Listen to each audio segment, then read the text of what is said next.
Hola, buenas tardes a todos. Gracias por estar aquí a esta hora. Gracias también al doctor Alberto Ávilas por la invitación. Y vamos a comenzar con el primer tema, que es sobre el diagnóstico diferencial y el manejo de la diarrea crónica. Que bueno, yo creo que ustedes ven más este tipo de padecimientos que nosotros. Y al menos este año en la consulta de gastroenterología, pues la diarrea crónica se ha vuelto cada vez más frecuente. Para comenzar voy a hablarles un poco sobre la clasificación, algunas entidades específicas, el diagnóstico diferencial, las pruebas diagnósticas y algunas opciones terapéuticas que tenemos. Y les muestro esta imagen donde podemos observar que al poner la búsqueda en PubMed sobre diarrea crónica, en los últimos años ha incrementado drásticamente los artículos relacionados con esto. Vemos que esto fue totalmente a partir del 2020 y probablemente esto ha sido asociado a la enfermedad de la COVID. La definición de diarrea crónica es la presencia de más de 3 evacuaciones en 24 horas y tiene que tener disminución de la consistencia y aumento del volumen y contenido de agua en las heces. La clasificación puede ser aguda cuando es menos de 2 semanas, persistente entre 2 a 4 semanas y la vamos a llamar crónica cuando ya tenemos una duración más de 4 semanas. En cuanto a las entidades específicas que vamos a tener, les muestro, esta es la escala, sobre todo para poder hacer la diferenciación si la consistencia de las heces ha disminuido en cuanto al hábito normal del paciente.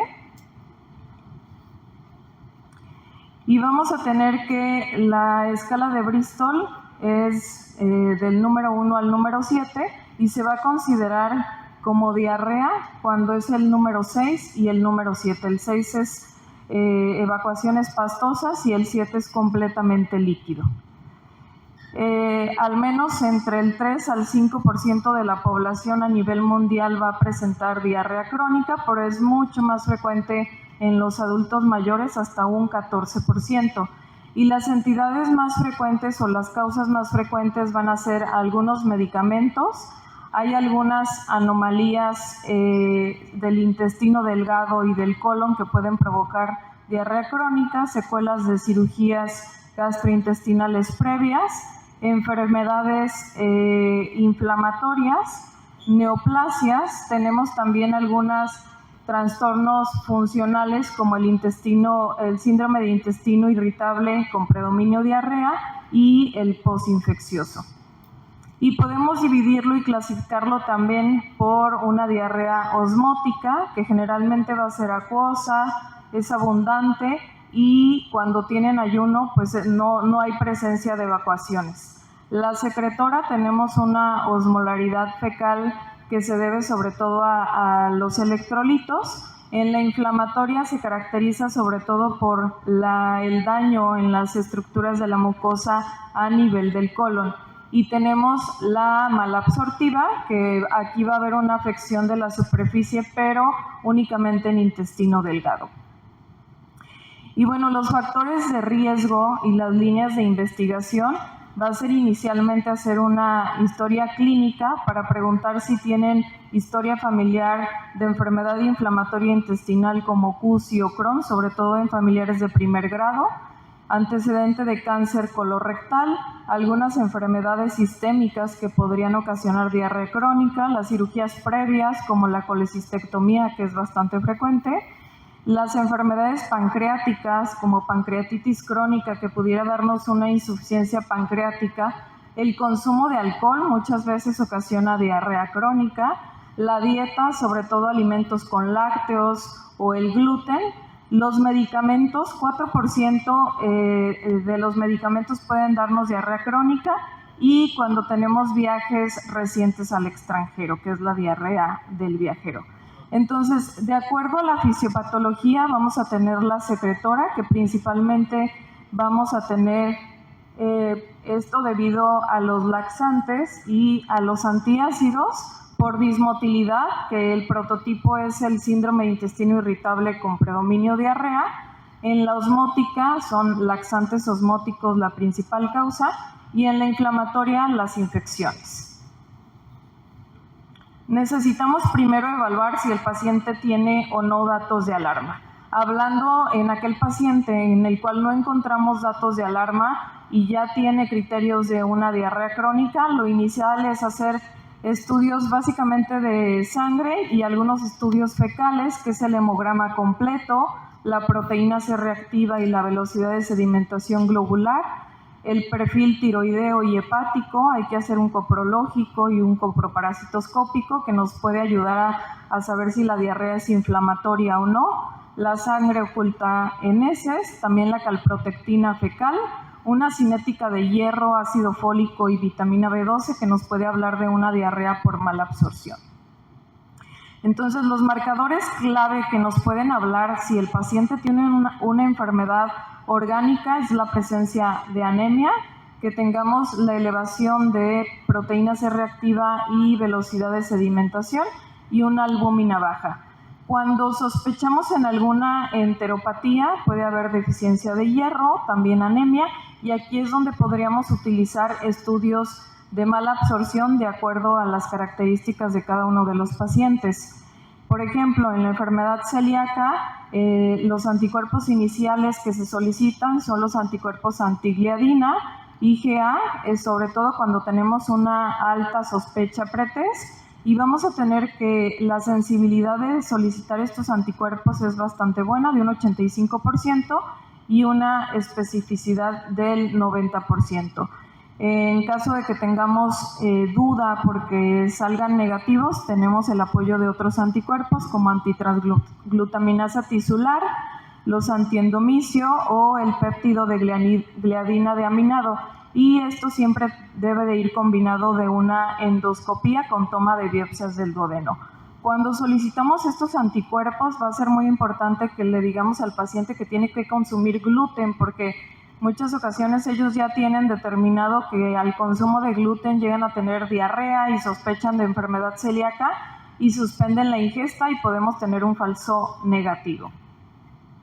En cuanto a los medicamentos, sí quiero hablarles un poco sobre cada uno de ellos porque creo que es importante, al menos en su campo, que realmente los pacientes sí tienen bastante consumo de medicamentos que pudieran llegar a ocasionar una diarrea crónica. Y comenzando con los antibióticos, que es de lo más frecuente, esta revisión habla sobre los fármacos que normalmente pueden ocasionar efectos adversos, sobre todo relacionado con infección por Clostridium. Tenemos un OR de un 8 a 10% para la infección por Clostridium con el uso de antibióticos, y principalmente tenemos la clindamicina, que el OR es casi de 50, seguido del Astrionam, la amoxicilina, que es bastante frecuente que la dejemos, carbapenémicos, cefalosporinas, las tetraciclinas, los macrólidos y finalmente las quinolonas, que el OR realmente no es nada despreciable. Entonces, los antibióticos siempre habría que sospechar en la causa de una diarrea crónica asociado a Clostridium. En cuanto a medicamentos que pueden ser asociados a colitis microscópica, que aquí tenemos dos entidades, la linfocítica y la colagenosa. La colitis microscópica regularmente los síntomas son incluso muy similares al síndrome de intestino irritable con estreñimiento.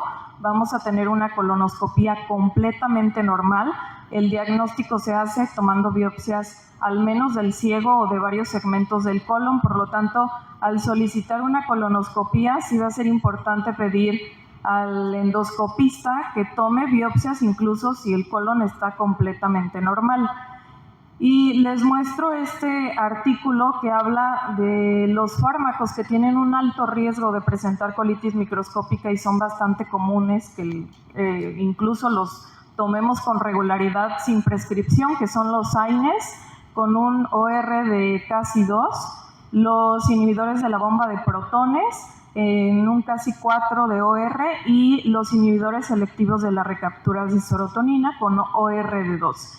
Y podemos tener también un riesgo elevado con el uso reciente, sobre todo de los inhibidores de la bomba de protones, que tienen un OR de 4. El riesgo con el uso prolongado va a ser más de 4 meses para los AINES con OR de casi 5 y los IBPs, sobre todo con el consumo de más de 3 meses continuo, el OR se eleva hasta 5. Y de acuerdo a los subtipos, ya sea una colitis colagenosa, vamos a tener que para los AINES es un OR de 2 y los IBPs de 5.3. Y en la colitis linfocítica, pues es muy similar tanto para los IBPs como los inhibidores de la recaptura de serotonina, aproximadamente con un OR de 2. Entonces, en cualquier paciente que tengamos tal vez únicamente una diarrea crónica sin datos de alarma y una colonoscopía completamente normal, sí tendríamos que sospechar en una colitis microscópica. Y de las enteropatías asociadas a los inhibidores de la angiotensina, pueden inducir cambios muy similares a la enfermedad celíaca, que es la diarrea crónica, puede haber pérdida de peso y datos de mala absorción. Y les muestro este artículo que también habla cuáles son los principales inhibidores de la angiotensina que nos pueden dar la diarrea crónica. Principalmente es el olmesartán, que es responsable del 94% de los casos, pero también tenemos el telmisartán, que es bastante frecuente que sea uno de los tratamientos para hipertensión, irbesartán, seguido del valsartán, losartán y prosartán con un 0.4%. Sobre los agentes antineoplásicos, sobre todo los inhibidores del punto de control, vamos a tener dos principalmente, que va a ser los inhibidores de la muerte programada y los inhibidores de la proteína 4 asociado a los linfocitos T. Y aquí vamos a tener el ipilimumab y el pembrolizumab y nivolizumab. La causa de la diarrea crónica va a ser por la activación inmune excesiva, que va a afectar a los órganos, sobre todo del tracto digestivo y hepatopancreatobiliar. Y la toxicidad intestinal severa va a ocasionar datos muy similares a la enfermedad inflamatoria intestinal, que puede ir desde una diarrea leve hasta una enterocolitis necrosante. Y en cuanto a los medicamentos para control de peso, que también es frecuente que se prescriban, y sobre todo los medicamentos para la diabetes, les muestro este reporte de casos que habla sobre la carbosa, que da datos de mala absorción y de carbohidratos, y uno de los efectos secundarios o mucho más frecuentes es el meteorismo y la diarrea. El Orlistat, yo creo que es bastante conocido por ustedes, disminuye la absorción de la grasa y el efecto secundario número 1 es la esteatorrea. Y la metformina, que pues mejora la sensibilidad a la insulina, sin embargo el efecto secundario, sobre todo al inicio del tratamiento, va a ser el meteorismo, la diarrea y el dolor abdominal. También hay casos en los cuales hemos observado datos de disbiosis. Entonces son fármacos que también tendríamos que sospechar, sobre todo si tienen poco con el inicio de estos tratamientos. Y ahora voy a hablarles un poco sobre la diarrea postquirúrgica, que las cirugías que frecuentemente pueden darnos este cuadro clínico son las vagotomías tronculares, que nos pueden dar el síndrome de Dumpling, la funduplicatura, que aunque pensaríamos que no es una causa frecuente de diarrea crónica, pues al menos un 15% de los pacientes pueden llegar a experimentar una diarrea persistente, y bueno, la distensión postprandial va a ser más que nada por la incapacidad de la apertura del esfínter esofágico inferior y la retención del gas, sobre todo después de los alimentos, que es cuando más deglutimos aire. Las resecciones intestinales, ya sea de ilion terminal o de la válvula iliocecal, pueden provocarnos mala absorción y diarrea por mala absorción de ácidos biliares. Y bueno, que ahorita está muy de boga la cirugía bariátrica en todos sus subtipos, pueden ocasionar un tránsito acelerado con mala absorción y una diarrea osmótica. Entonces, son cirugías que son bastante frecuentes, que también tendríamos que sospechar que podría ser la causa de la diarrea crónica.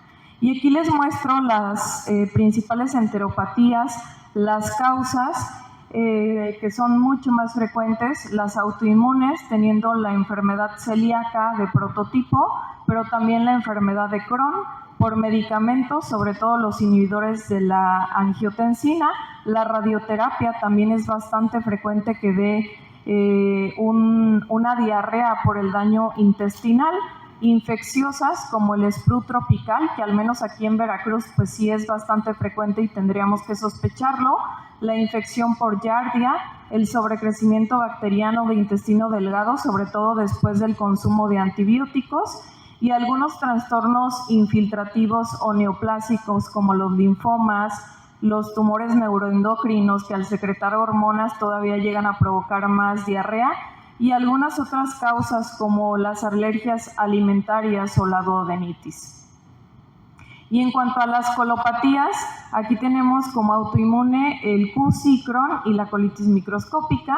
Medicamentos, sobre todo a nivel del colon, va a afectar principalmente, como les mencioné, antibióticos, secundaria infección por Clostridium, los antiinflamatorios no esteroideos, las infecciones, el Clostridium, pero también no olvidar el Campylobacter, algunos virus, sobre todo en esta temporada, los trastornos infiltrativos, sobre todo el cáncer colorectal, pero también la colitis eosinofílica, que es al igual que la microscópica, es bastante similar. De hecho, el diagnóstico es también tomando biopsias, vamos a tener un colon completamente normal y el tratamiento va a ser muy similar a la colitis microscópica. La cirugía colónica previa, como los pacientes con colectomías o colitis por derivación, y los trastornos motores, que les mencionaba, el prototipo es el síndrome de intestino irritable, pero también tenemos la diarrea funcional. Y bueno, en cuanto a las pruebas diagnósticas, rápidamente hay pruebas de aliento que depende de lo que queramos investigar. Vamos a utilizar diferentes sustratos. La glucosa es sobre todo para el diagnóstico de sobrecrecimiento bacteriano, pero también intolerancia a la lactosa, utilizando la lactosa.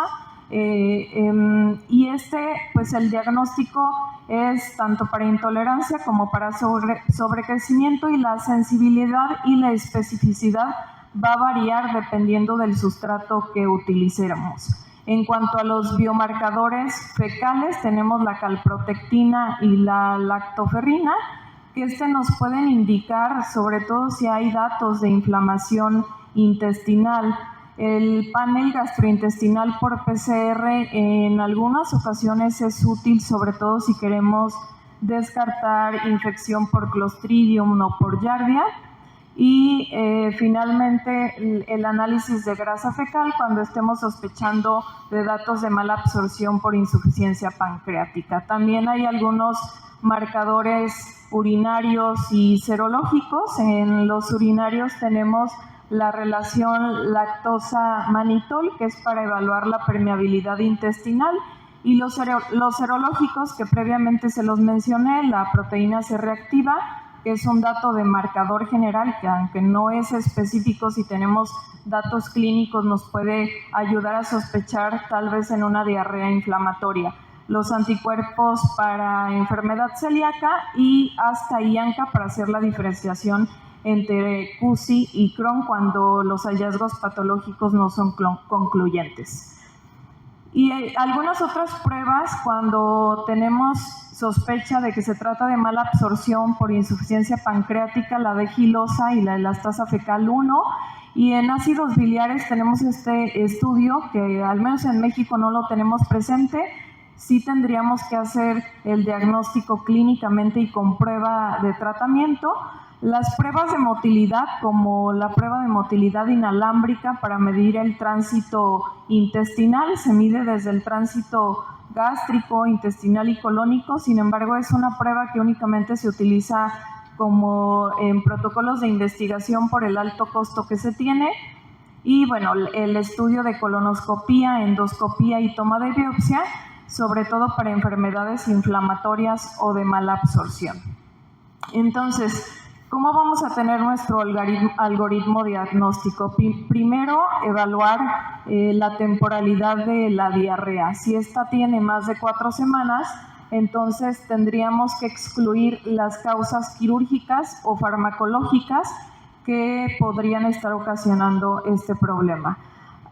Si llegáramos a tener datos de alarma, siempre hay que hacer estudios adicionales de acuerdo a los síntomas del paciente. Si hay presencia de moco, sangre, antecedentes familiares de cáncer de colon, lo ideal sería una colonoscopía. Si sospechamos tal vez en una enfermedad celíaca, la endoscopía con toma de biopsias duodenales sería lo ideal.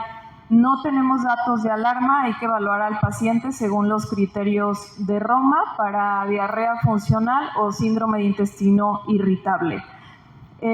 Sospecha de mala absorción, tenemos todo este panel dependiendo de lo que sospechemos, si es un sprue tropical, mala absorción de ácidos biliares, infección por Giardia, y tenemos tanto resultados positivos, considerar mala absorción, enfermedad celíaca o insuficiencia pancreática, y cuando son negativos habría que proceder a los estudios para una diarrea inflamatoria, que en este caso serían pruebas fecales de calprotectina y lactoferrina fecal. Si son positivos, entonces hay que realizar una colonoscopía para hacer el diagnóstico diferencial de CUSI y de Crohn, y cuando son negativos hay que considerar otras causas, ya sean no inflamatorias o funcionales. Cuando la diarrea aún continúa sin un diagnóstico claro, pues hay que descartar otras causas estructurales. Les mencionaba la colitis microscópica, que vamos a tener un colon completamente normal, también el sobrecrecimiento bacteriano, la diarrea por ácidos biliares, y considerar estudios adicionales como una videocápsula y una enteroTAC, que bueno, estos estudios no son habituales, ya sería como nuestra última opción de diagnóstico. Y para finalizar, les voy a hablar un poco sobre el manejo de las opciones terapéuticas. Tenemos que cuando esto se trata de efectos secundarios por medicamentos, pues lo ideal es suspender o considerar el cambio del fármaco, por ejemplo, en pacientes con hipertensión o con diabetes, considerar el cambio del inhibidor de la angiotensina o de la metformina, evaluar siempre las condiciones prequirúrgicas, y en este caso sería pues dar un tratamiento para una diarrea biliar si el paciente tiene una colecistectomía o mala absorción por ácidos biliares, sería darle colestiramina, dar un tratamiento para sobrecrecimiento bacteriano como rifaximina, y en la diarrea posinfecciosa, que es bastante frecuente que después de una infección gastrointestinal los pacientes queden persistentemente con datos de distensión, dolor y diarrea, el tratamiento ideal es darles la rifaximina, pero también hay que considerar el sprue tropical, tratarlos con tetraciclinas y ácido fólico, y en el caso del síndrome de intestino irritable, darles de acuerdo a los síntomas. Las enteropatías o las enfermedades por mala absorción, como la colitis microscópica o eosinofílica, el tratamiento ideal es la budesonida, y podemos utilizar la mesalazina en pacientes que tienen CUSI. La insuficiencia pancreática, pues es darle las enzimas pancreáticas y también una dieta libre de grasas. En la enfermedad inflamatoria intestinal tenemos varias opciones terapéuticas de acuerdo a la gravedad. Está la mesalazina, algunos corticosteroides como la budesonida, y ya hay nuevos biológicos que actualmente son medicamentos bastante buenos y seguros para este tipo de tratamiento.